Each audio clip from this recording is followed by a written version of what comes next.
Hello, everybody. This is Dr. Arina Kay again, your relationship mentor for the Divas That Care Network. And today I have with me a highly accomplished photographer, Marsha Dolgan from New Hampshire. Marsha was born and raised in Vermont, the oldest of 5 children in a dysfunctional family where safety and trust were not a priority, but she survived and thrived by staying in her creativity. She considered medicine, but then went into fine arts looking for the truth. But what she found was that she was picking up everybody else's vibes, which was very confusing for her. Now, Marsha, thank you so much for being here with us. I'm thinking what people would say is, what does that mean, picking up everybody else's vibes? I know that you say you are an empath. Would you be able to explain what that means? Yes, thank you. So being an empath is just someone who has a higher sensitivity to the vibrations that are around her or him. And this kind of energy can come in the form of emotional energy. It can come in the form of, primarily it's emotional energy. And so when a person who has this higher sensitivity is in an environment that might be toxic or I would just say toxic, just as a topic, that energy sometimes gets confusing to the empath, to the person who has that sensitivity, where they may or may not be aware that that energy is not coming from them, but they think it is, because that it's so confusing. So being in college, everybody knows, anyone who's been in college, let's put it that way, knows that there's certainly ups and downs that all of our, our neighbors and associates and best friends all go through, including ourselves. Yeah. So to be able to make that distinction when you're not even, when the word empath didn't even exist primarily, was very confusing. Does that make sense? It does make sense. So you're saying basically that you're picking up other people's feelings mostly, and then you're not sure if they're your own. Right. At that time, that was true. Yeah. So you have learned to deal with this by going into your art or just by life experience? It's interesting. So back in the day, we didn't have the word empath. Right. Really. So it was I didn't figure it out for a really long time. And it sent me more into creativity because it was the only place that was safe.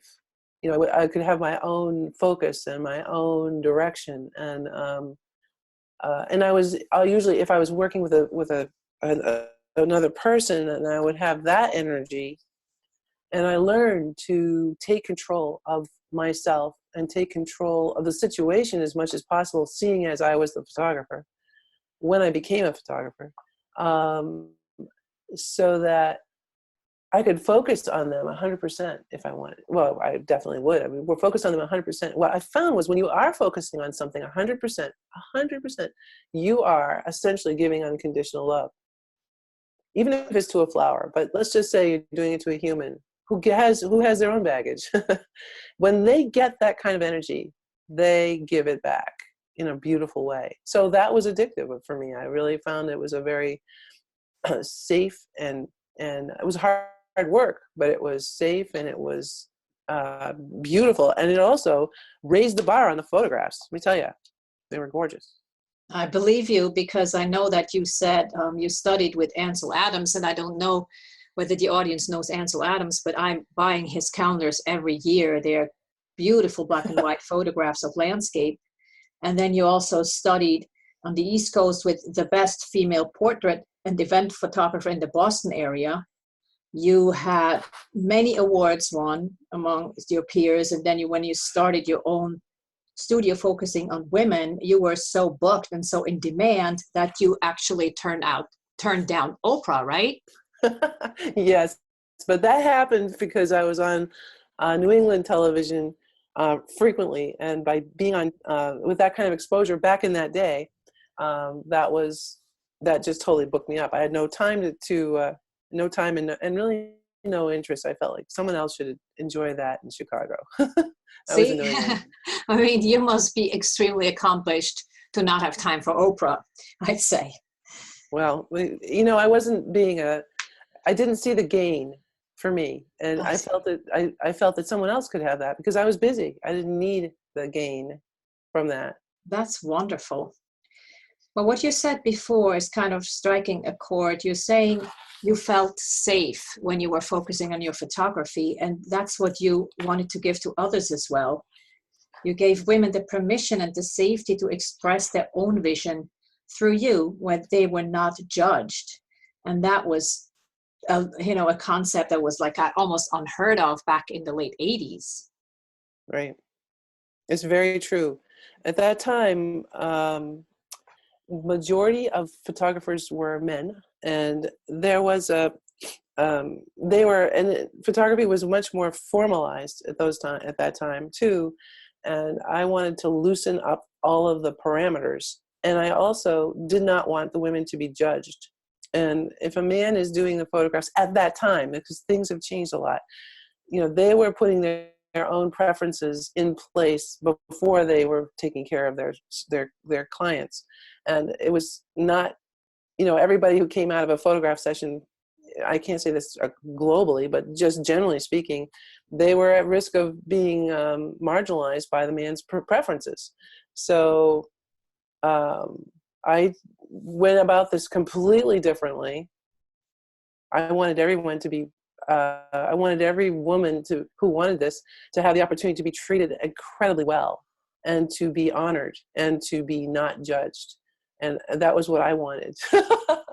So I was giving that, and it was so much fun. It was a heck of a lot of work, but it was so much fun, and the results were just amazing. So I did that for a number of years until I needed to stop doing that particular thing. But it was fabulous. And I just did families and children, and I was able to go to the next level, all the other levels. That's beautiful. Also, what you said about, giving back, giving the way you were giving to these women was giving unconditional love, and it just reflected right back on you.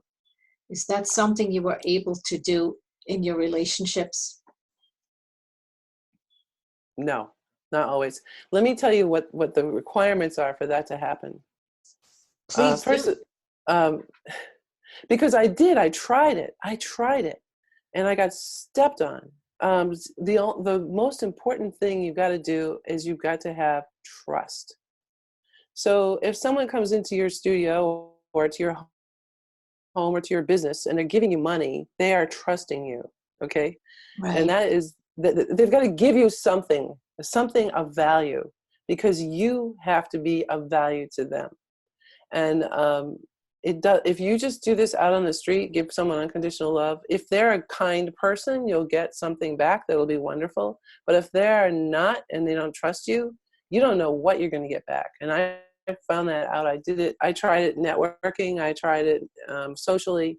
I just tried it as an experiment. And what I found was, as long as it was superficial, I was okay. But if I got deep at all, the not knowing me and the lack of trust has had a very negative impact generally, because I was spoiled. You got to understand, I spoiled myself, and I was able to get when someone paid me what I was my value.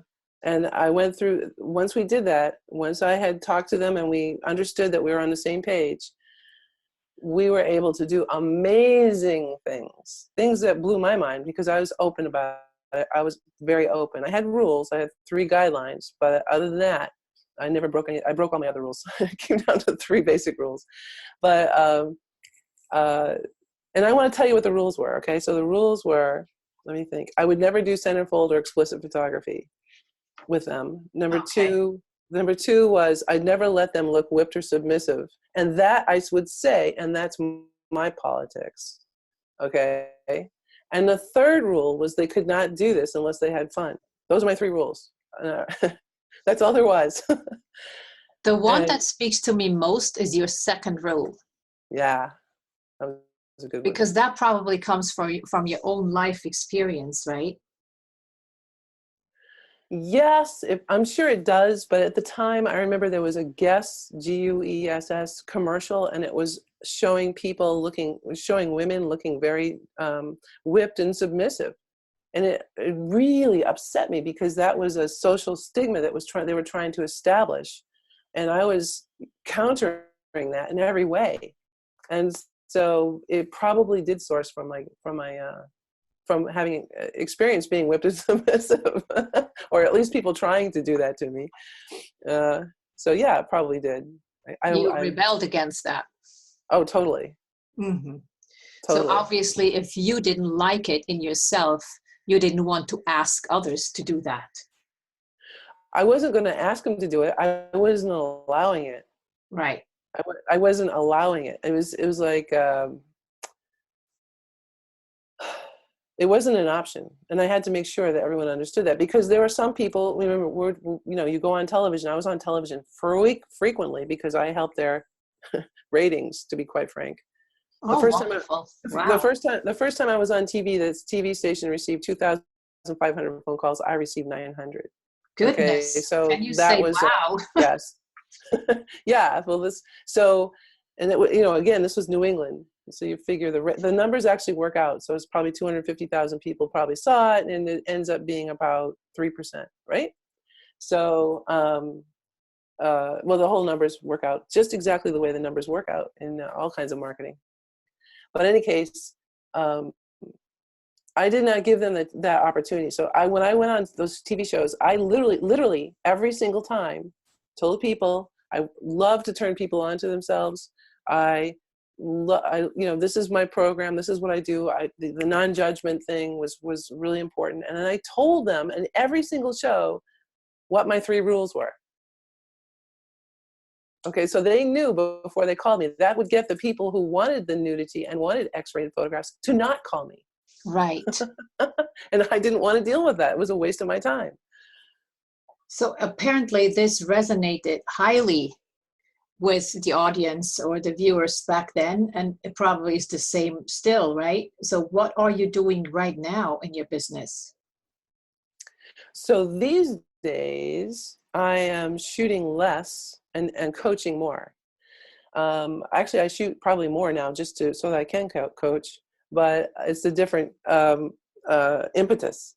So basically what I'm doing now is I have transitioned from being an active master photographer and a master printer to being an active coach and teacher to frustrated photo enthusiasts, people who have cameras and don't know how to use them, to learn to use their camera as a tool so that they can connect with their heart and creativity and actually experience some of the things that I've experienced, which is that wonderful unconditional love, the ability to be soulful with your experiences, the ability to make superior photographs so that you can see from your mind's eye. You're going to get what you saw as opposed to what the camera gave you. It's been a blast.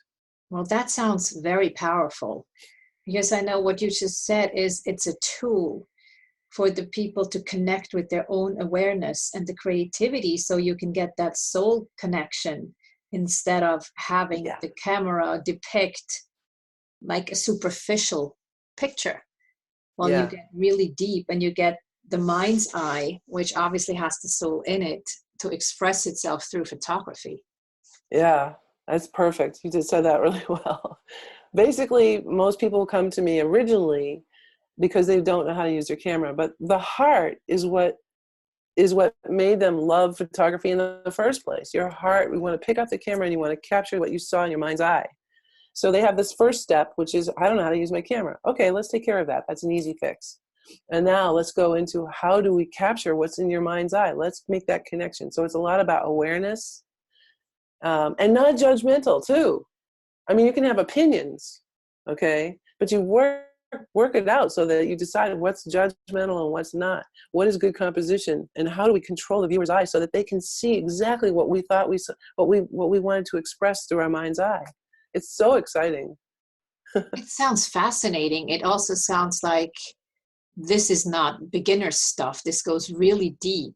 I mean, who would have thought about how do we guide the viewer of a photograph to what you actually saw in depth?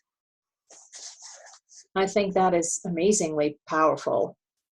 Thank you. It is. And Yes. people come out of my classes and coaching with comments like, I can't, I see light in a whole different way. And this is, and other comments, one of the best ones is, you have changed my life. No, I haven't. They have changed their life.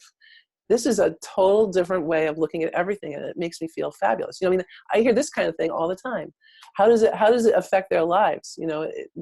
They can move around at any point in their life and just open their eyeballs up and just take a look at what's around them and be impacted without the camera. And then when they have in fact, actually some of them are like, I've got this camera glued to me now. Okay, that's okay. That's like studentitis. Well, if you get, I mean, you said yourself that the people who are the photograph enthusiasts kind of want to capture the moment that they have obviously a lot of emotion put into.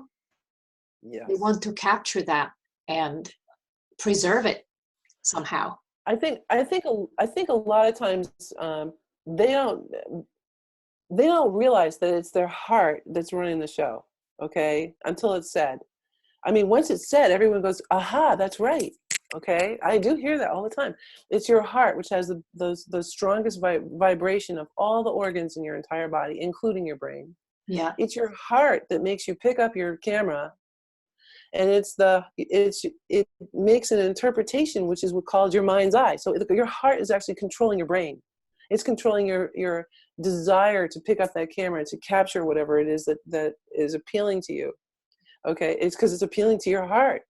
So again, this is all it's almost invisible. It's going on all the time. Yeah.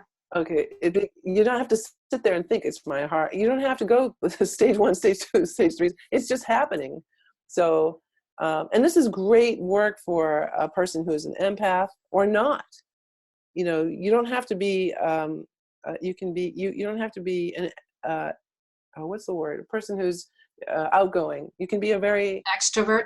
You don't have to be an extrovert or an introvert. It's a separate issue. It's driving you by your heart.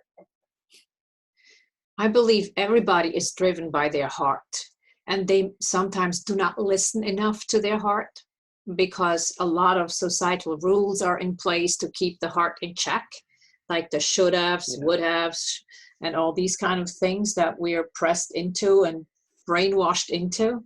Right. But if you are able to express yourself, and I know that for you, authenticity and honesty are huge. Yes. And you said that with your photography, you kind of fled into that creative photography because as an empath, you're picking up other stuff that is negative. Yeah. Yes. And I have to say, I can, when I'm working one-on-one or even with a family, I find it's much easier for me to go in and pick up the vibes. And oftentimes the vibes are there. I can feel it.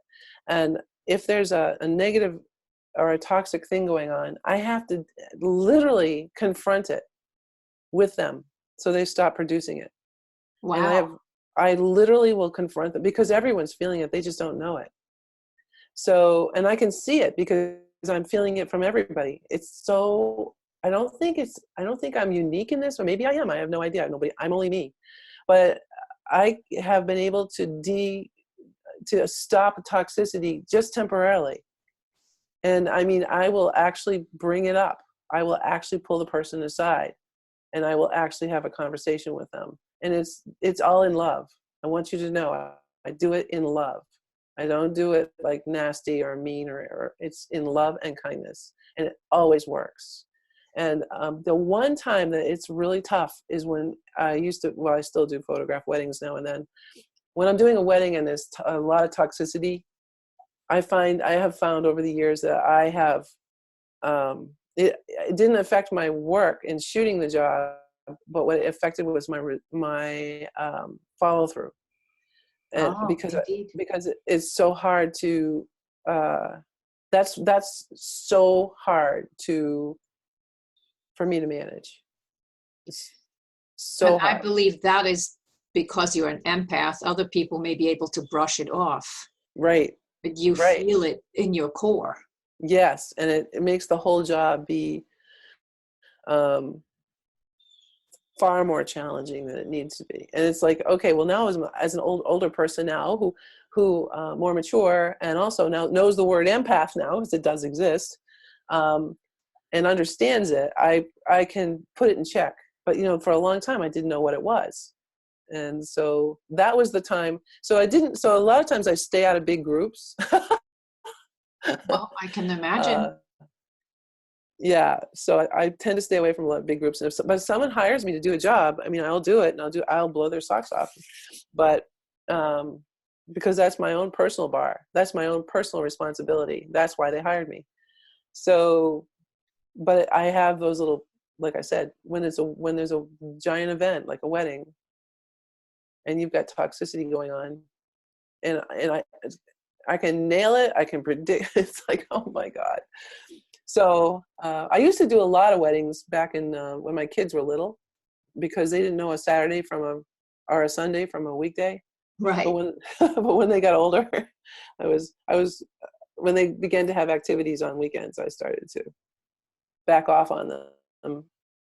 But I used to do a lot. But anyway, so now I'm not doing weddings. Actually, I take it back. I just did one. So I'm not doing as many.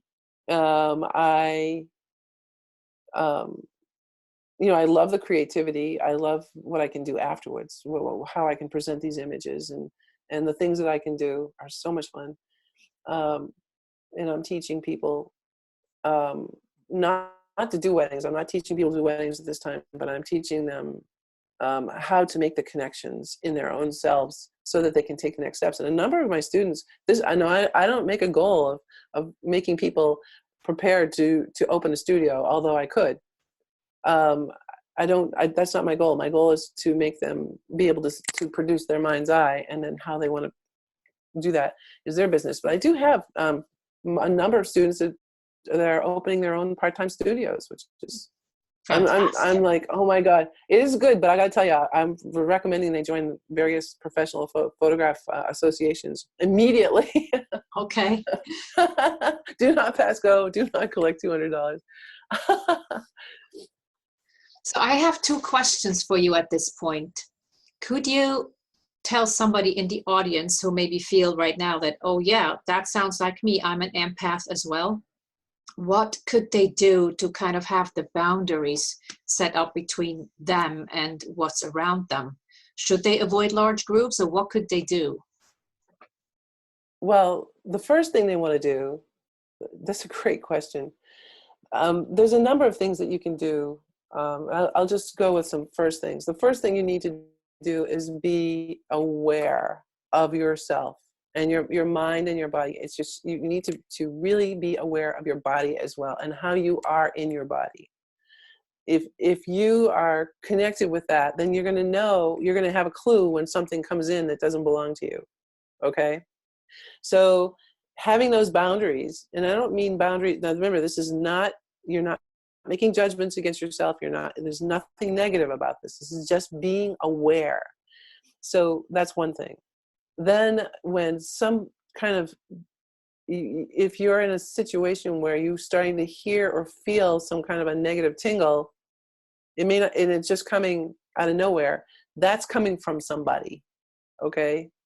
And so what you need to do is, first of all, recognize it. And there's a whole bunch of wonderful meditation things, and also some just good psychological tricks. One of them is to put yourself in a bubble.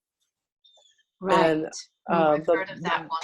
the Very bubble is, powerful. yeah, the bubble is amazing. I actually used not knowing an empath business, I was putting myself in bubbles left and right when I was in college. I didn't even know it was a thing. But yeah, so you put yourself in a bubble is one way. There's actually quite a few ways to isolate yourself in terms of protection. So you can take in all the love and all the kindness you want, but the bubble protects you from the negative stuff. Okay. And that's just one of many ways. It's the one I use the most.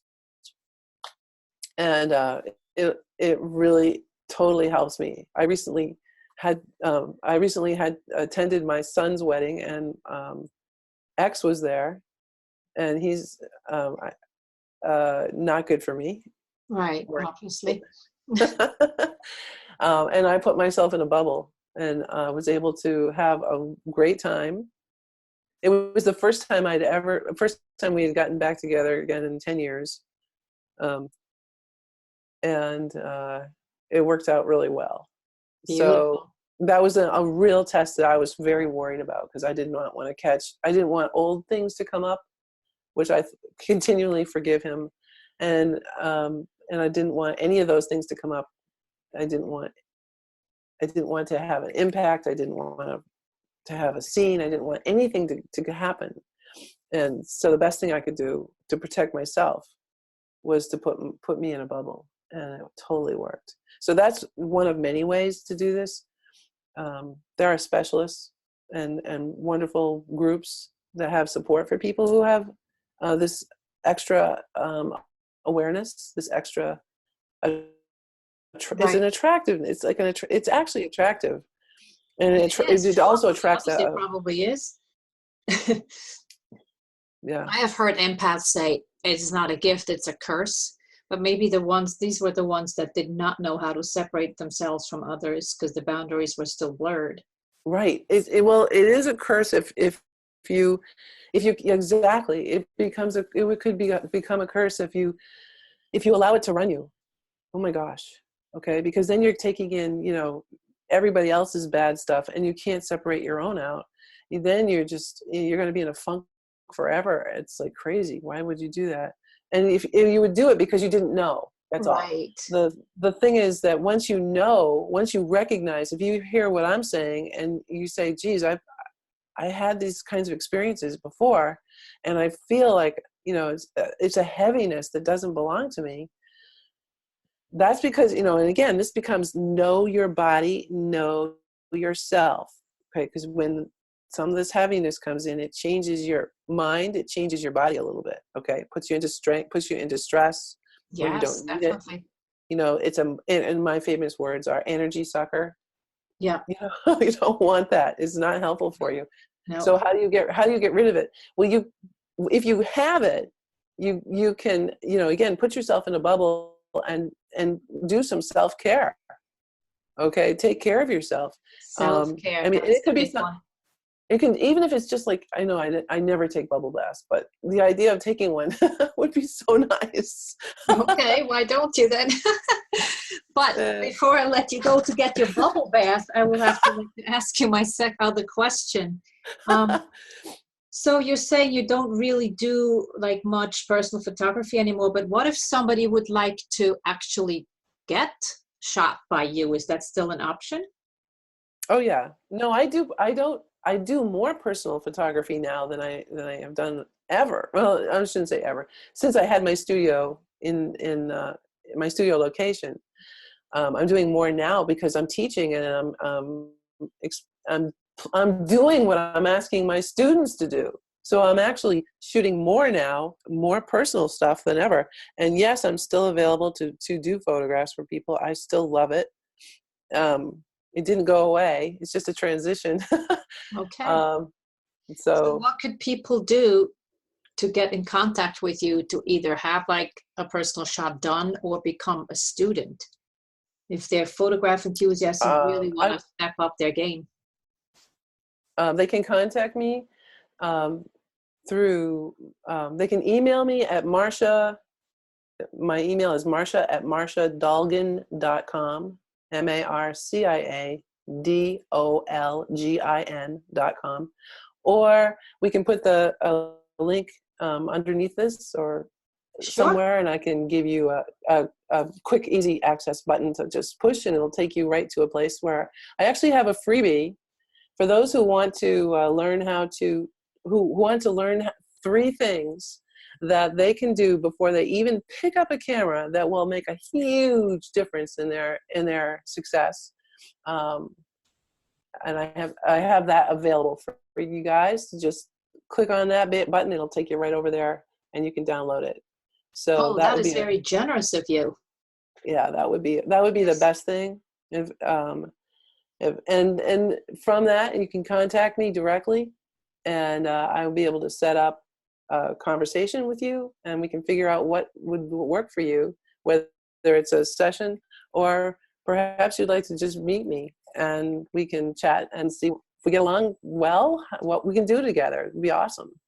That sounds wonderful. So the best way to contact you for this would be at marsha@marshadolgin.com. That, or use the button that we're going Or to use. use the link that you provide. Yeah, the link is probably the easiest. Well, whatever you like. I won't make that judgment. That sounds wonderful. Well, thank you so much, Marsha, for your time. And thank you for you being such a celebrity photographer to share your wisdom with us today.